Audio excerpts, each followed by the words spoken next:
Man, there's just a whole different vibe here in Blacksburg on this Monday, September 29th. You go into class after the weekend. The teachers are talking in a positive light about the football team. You go to your intramural football game, and everyone's talking about, oh, just pass breakup just like Christian Ellis, or tackled like Caleb Spencer, throwing a dime like Kairen Jones. Just a completely different, sweeping vibe around Virginia Tech here in Blacksburg, Virginia, as we come to you live here on Kolby's Corner from Monday, September 29th. And this weekend with homecoming, some of the festivities going on, had some stuff on the drill field today, and some of those other festivities, it definitely feels like there's some tremor shaking. Some students who were definitely bought out, some other members of the community and fan base that were bought out. They're maybe seeing the light at the end of the tunnel after a very positive result there in Raleigh. Maybe people are getting a little bit ahead of themselves, but for right now, go back after the ODU loss and obviously the news of Brent Pryce firing, a completely different vibe and energy around Blacksburg, Virginia, and Virginia Tech as a whole. Going into it, circling back to the game, we'll touch on that. Before we look big picture on some other things, Virginia Tech's first one-score win since Liberty in 2022. I think you can really tie this a lot to the job that Philip Montgomery has done since he stepped in as interim head coach. You see it in the energy. You heard it, but it was hard to get behind. And I know we'll get into it. I was getting trolled by, obviously, some of the players, Christian Ellis, Isaiah Cash, and a litany of other guys, not publicly at least, about my score prediction. Obviously, I had NC State predicted to win 31-13. So you had heard things that Montgomery had really done a good job with the tumultuous, with all the turbulence, with players moving on, with fans speculating what's going on with different players. He did a really good job of getting the guys together, and he did that. It was just a completely different vibe, and they went out there and they played hard in their first true road test, which I thought was really impressive. I said as much in the immediate reaction, Kolby's Corner, right after, but still, even looking at it, what an incredible job. And obviously you have him dancing, players really rebuying, and it comes from great leaders. Johnny Garrett, we'll talk more about him later in the show. We're talking to him tomorrow at media, but him, Kelvin Gilliam, Benji, there's just a litany of guys that have really stepped up. And then you had a couple of really key turning points in the game that maybe hadn't gone Virginia Tech's way. It's felt there for a while. You obviously had Stewart's 85-yard monster run. You had Ellis with that big touchdown breakup earlier in the game, let alone the fourth down game-sealing breakup. John Love's automatic clutch 49-yarder after the false start, hitting all three of his field goals. It was named ACC Specialist of the Week, John Love. We'll talk about that a little bit, but to have that safety valve, it was really a full all-three-phase complete team win. Now, you left a couple plays out there. Obviously, the fumble drill, that's one where you're like, oh my gosh, is it happening again? But for them to rally behind a staff that is makeshift, obviously everyone's reeling, everyone's thinking about what's next, and to ground themselves and be so present and play for Philip Montgomery, really impressive. And I think it says a lot about his leadership style and how the players are responding. So we'll touch on that. We'll also get into some questions later in the show, so make sure to drop any questions you have in the chat, and we'll touch on those as we get into the week. There's a lot going on this week, and we'll touch about that. Some player spotlights. Obviously, lots was made of Kairen Stewart. Not his official Virginia Tech debut, but I think fans and everyone will remember the bully for his entrance down there in Raleigh. Obviously started off the season a little banged up in fall camp, even when Brent Pryce obviously was still the head guy. Didn't have the most resounding positive comments about Kairen Stewart in the camp that he had. Said, was expecting a little bit more from him. And then obviously starts the year, doesn't make the trip to Atlanta, is injured. And then to just burst on the scenes, career high, obviously stepping up a level from Bowling Green to get 174 yards in Carter Finley Stadium, pretty much full throat the entire game. Really, really great game production down there. Hadn't been to that stadium in a while. And to see the game production they put on with the LED lights and everything, not an easy environment to play in. And just to really set the tone running the ball, even when the offense didn't maybe lean that way so much early, it really shows why Elijah Brooks lobbied and wanted him as the top guy out of the portal. Someone that was obviously hyped so much over the offseason. And then those first couple of weeks, you saw parts of Marcellus Hawkins, and you saw positive things with him. Obviously, Marcellus Hawkins still caught that touchdown pass out of the backfield, and they've been a pretty good combo, especially in that NC State game. But what an introduction for Kairen Stewart. If he can keep that up, it opens up a lot for the offense. So I thought that was a really, really great unofficial debut for him. And that comes back to, I think, that offensive line play. They shift Remack inside. He had a nice game. I know Johnny Garrett got rolled up on, but to come back out and play hard. Aiden Lynch, I know he had the one series that people are going to remember with false starts, a holding, but for a young redshirt freshman who you've heard a lot about, I've said a lot about on this show and hyping up, and we'll get to some other freshmen that I've been talking about on this show to show their first game action. her first real snaps on the road in the ACC. I thought they stood up to the test. And now they're a little banged up. Montavious Cunningham got a little dinged up, and we'll talk about that here later. But there's some positions, and you see guys making steps there, which is, I think, really positive. Maybe the biggest player spotlight for all the criticism, and I know these guys are coached up by the PR team, the SIDs, everyone, to say they don't hear the noise, but obviously they do. We talked to Kairen Jones directly after the game, and it's not standoffish, but obviously, he'd heard the noise, and he understood that everyone from the outside in was looking at them, that they were going to get dog walked, that the season was over, that they should mail it in. And he answered the critics, and rightfully so. He should play with that chip on his shoulder. He had timely throws. You think about the one to Isaiah Spencer where he's rolling left, throws all the way back across his body. You think about the one, obviously, to Benji Gosnell, or probably arguably one of his best plays in a Virginia Tech uniform to go and make that play. Now, was totally more efficient. Game manager, just running. Now, a couple poor reads. Like you said, if you really want to analyze that one play to Taryn Stewart, where if you pitched that ball out earlier, maybe Stewart cracks that one there earlier in the game and you score a touchdown on that first drive as opposed to a field goal. But still, I mean, what a job to bounce back. Obviously resilient, taking his licks on social media and just taking his licks overall, and to bounce back, to see that experience and poise to run the offense. And obviously a lot was made of the headlines after, when we were talking to Kairen after the game, and he was like, no, me and Coach Montgomery are going to have a long talk. And I'm sure this will come up in the press conference tomorrow about going forward on that 4th down. It was 4th and 1. They decided to punt. Obviously, Christian Ellis makes that big-time play. But Kairen obviously felt very convicted that he could have got that yard. So good to see him back with that confidence there for Virginia Tech. But moving on to that, I think the freshman as a whole was an impact. I got to go back to the catalog, see if I can find the clip. But when I was first starting this show, like going live, I was up here over the summer for fall camp when they were starting that up. And Noah Chambers, and what we were able to see over the summer, I thought was the most impressive player at linebacker that I've seen, at least in my time, to come in over the summer. Not as an early enrollee, someone who came in over the summer and looked like they could play that fall. In his debut, and a lot was made of him not playing in that Wofford game with things going on. And I think he came out and played with a reckless abandon. Now, maybe he didn't grade out as well on paper overall, but still, to fly fast and hard to the ball, that's all that you really want to see out of a true freshman. I think defensive coordinator Sam Cephas would echo that. Also sounded like he was a little bit fiery there in the game, in the locker room. Like, everyone's feeling it. And for him to come out, I thought Cephas had a good scheme. But shifting back to Chambers, in his debut to have 6 tackles, a sack, put his nose to the ball, and obviously you're going to take your licks with those freshmen. They're going to make mistakes. But really, really promising debut when there's so much instability in that room. Short enters the portal. Woodson's got his situation.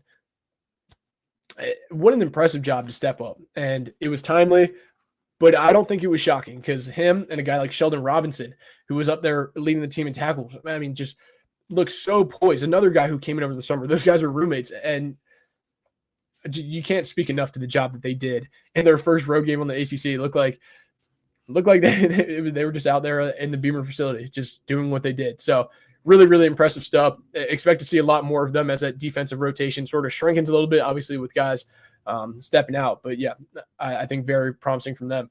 And then talking about the DBs, I thought JoJo Krim, Jamari Deloge, as well as Nile Terrell, they all showed things, especially with Dante, with Caleb Brown looking like he's going to be out for a while. Those young DBs, especially, like a lot of those guys are on defense. For them to play the way they did, I thought was really impressive. You saw the young guy Snook Peterkin on offense make that big play down the sideline, was out of bounds, but still good jump ball.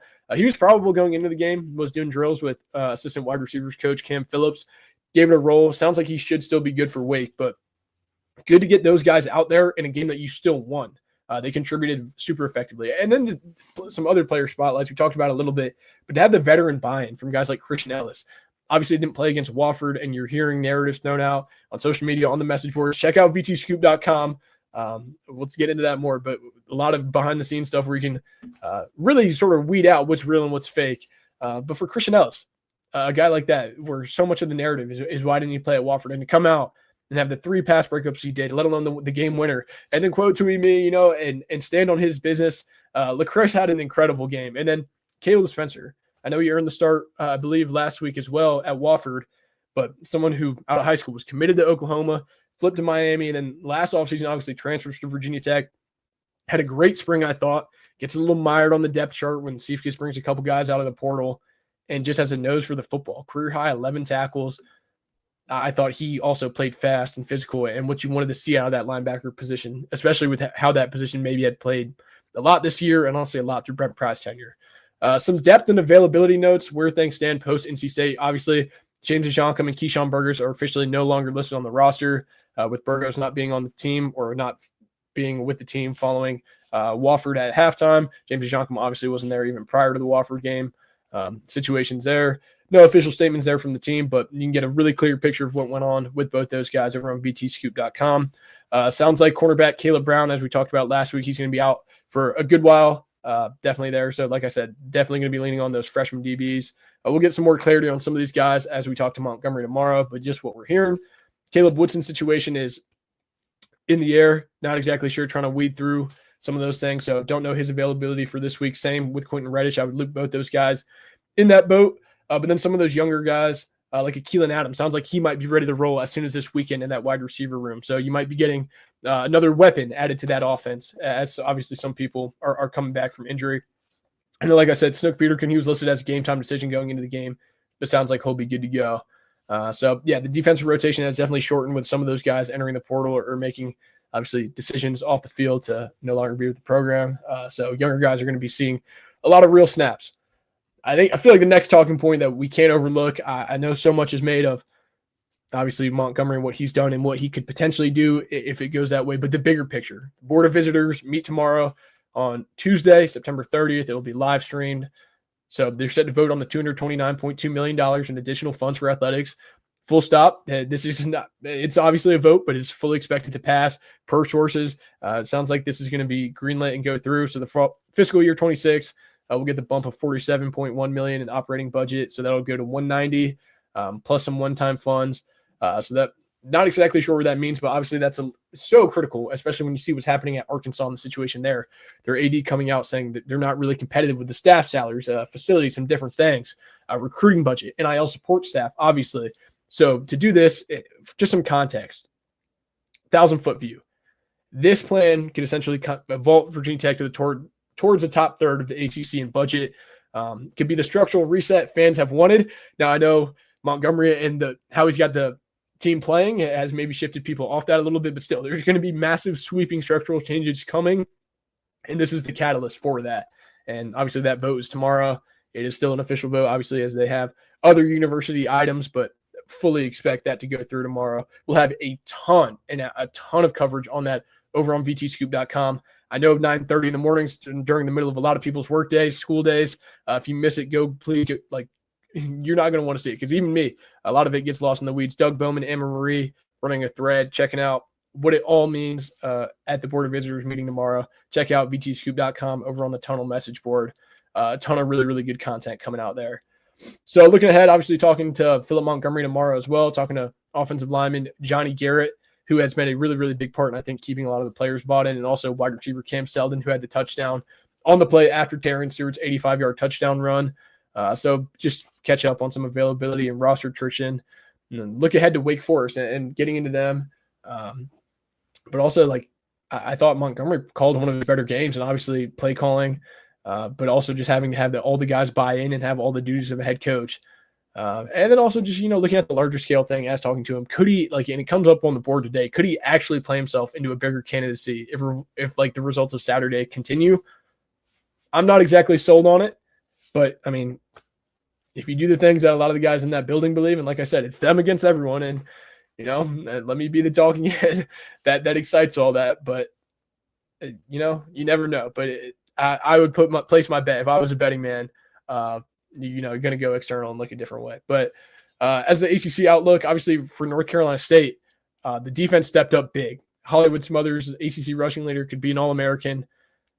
It was really smart, mired, held up, and I think that was a big emphasis. Obviously, what Virginia Tech's idea and game plan going in, there was no doubt about it, was making sure to contain Smothers. And I think they did an amazing job of that. Hats off to Sam Seifkes. He also took a lot of licks, obviously, in the coaching profession, his performance space. But for them to do that, they had 5 sacks on C.J. Bailey. He hit a lot of really big-time throws and had some bad breaks. But for them to stop Hollywood Smothers, which was their main key of the game, what an impressive job for the defense. Looking ahead to Wake Forest, Demon Dingus, they kind of got hosed down there playing Georgia Tech.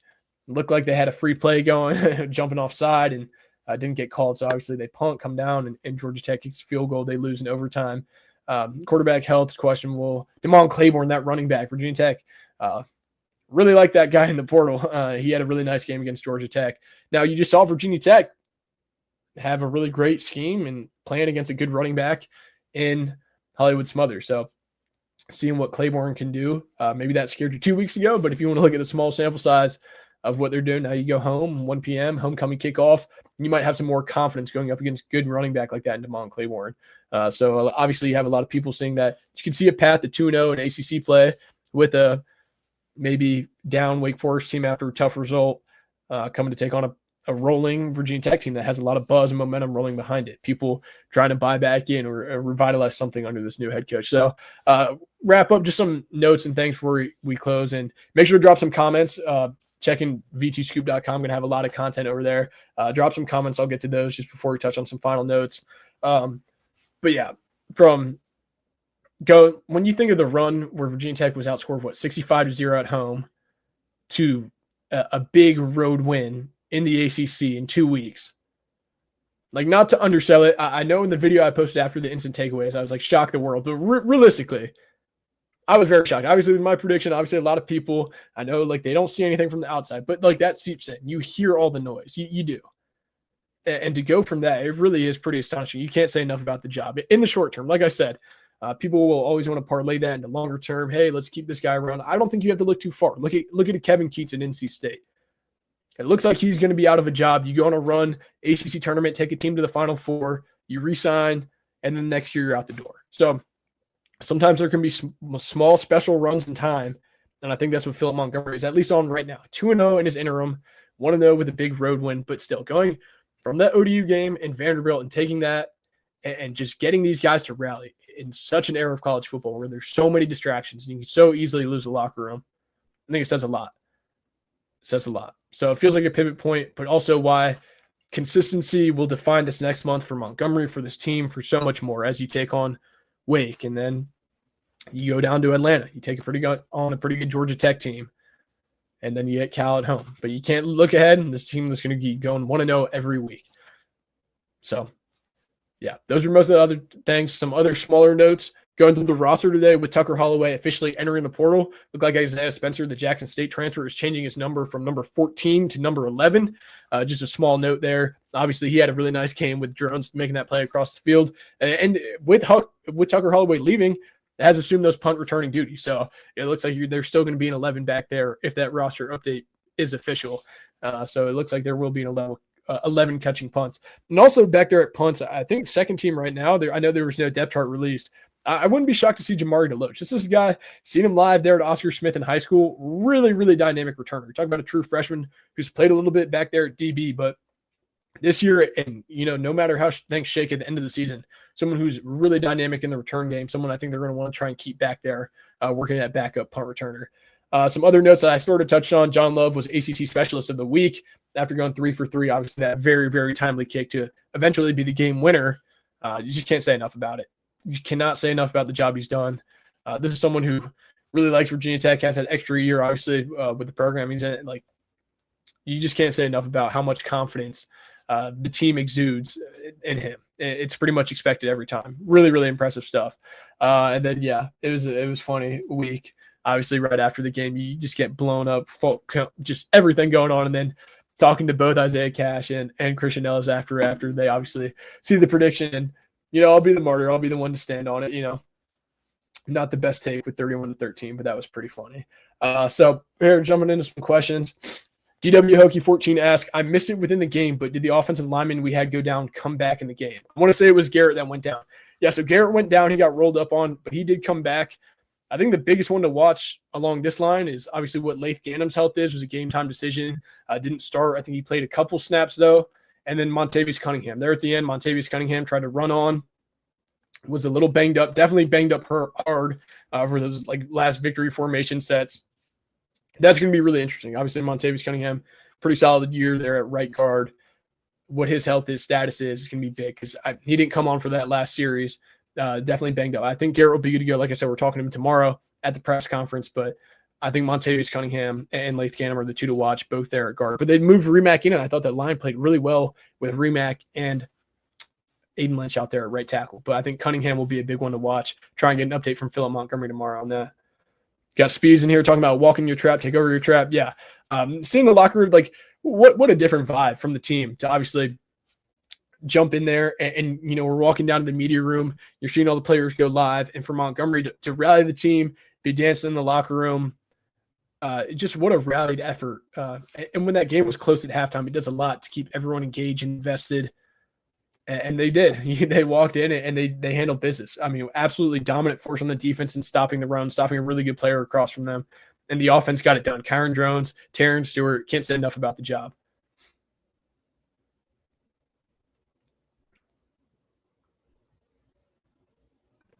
Try and shirt Peterkin and try and retain him and play Adams instead if we can. Yeah, I think that'll be really interesting to hear. Like I said, hearing pretty decent intel. Like you might have Keelan Adams back this week.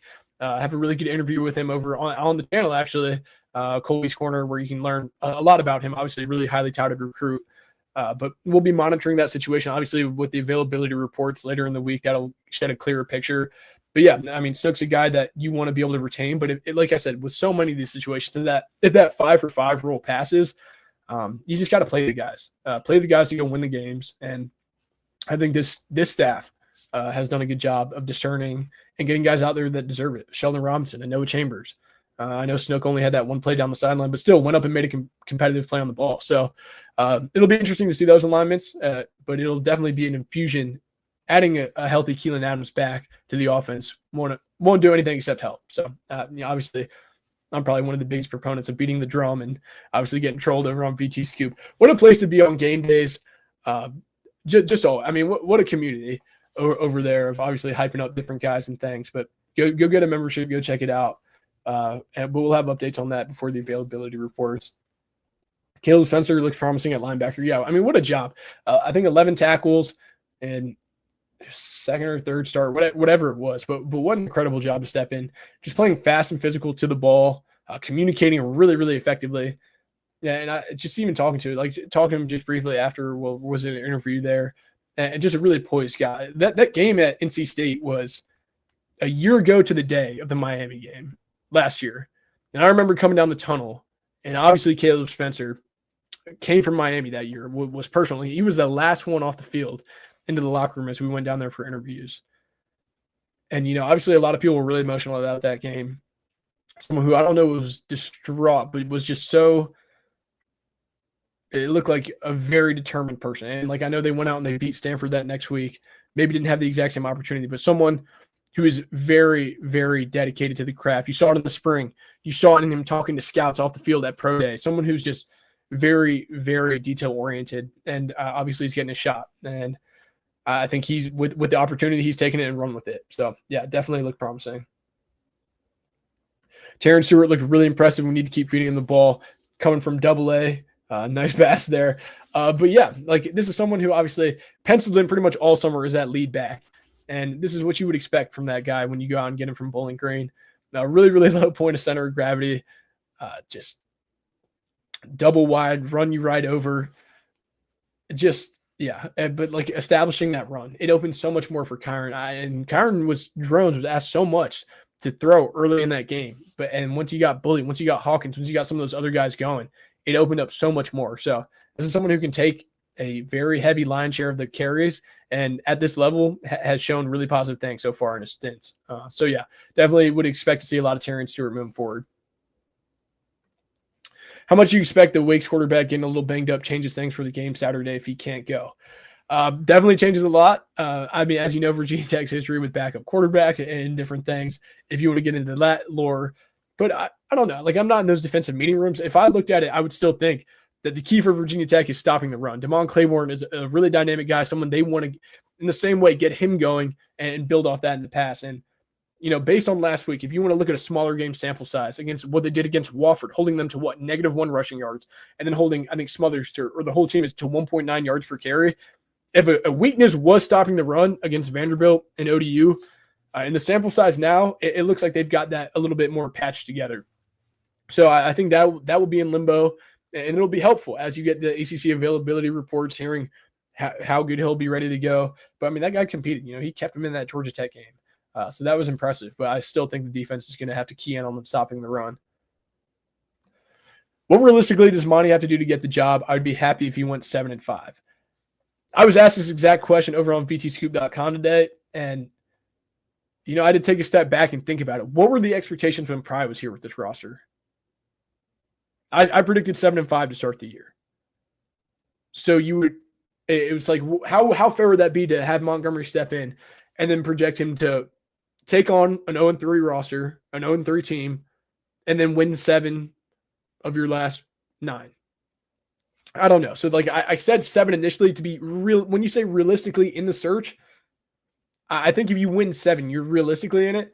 But then I sort of backtracked and said like maybe 6 to get your name thrown around a little bit, because to get to a bowl after being in an 0-3 hole with the games you have ahead, having to go down to Doak, take on Florida State in Tallahassee, with Tommy Castellanos, with that defense playing the way they're playing. I know the UVA result, but still, I think that's going to be a pretty good team. I think that Miami game is going to be pretty close. You have Miami coming at home. You obviously have UVA off a bye at the end of the year. Louisville at home, but still a team that looks pretty good. And I'm not going to get clipped again saying the meme, but I would say it's between 7 and 6. So that's what I would have to say. Any more guys contemplating the portal? It's going to be a discussion, obviously, up until the window closes there on what it would be October 13th or around it. There's some guys, obviously, these people are having decisions consistently, constantly, maybe not just about this window, but obviously after the season. So much is up in the air with Montgomery and what's going on. But I will say there's been an incredible job of having a singular focus on the task at hand and going 1-0 every week. These guys are always thinking about that. But man, what a job by the staff, by support staff, my brother, like everyone involved has done what a just incredible job of keeping them locked in when there's so many distractions, let alone the portal, everything else, when everyone could be playing for themselves, playing for the logo on the front.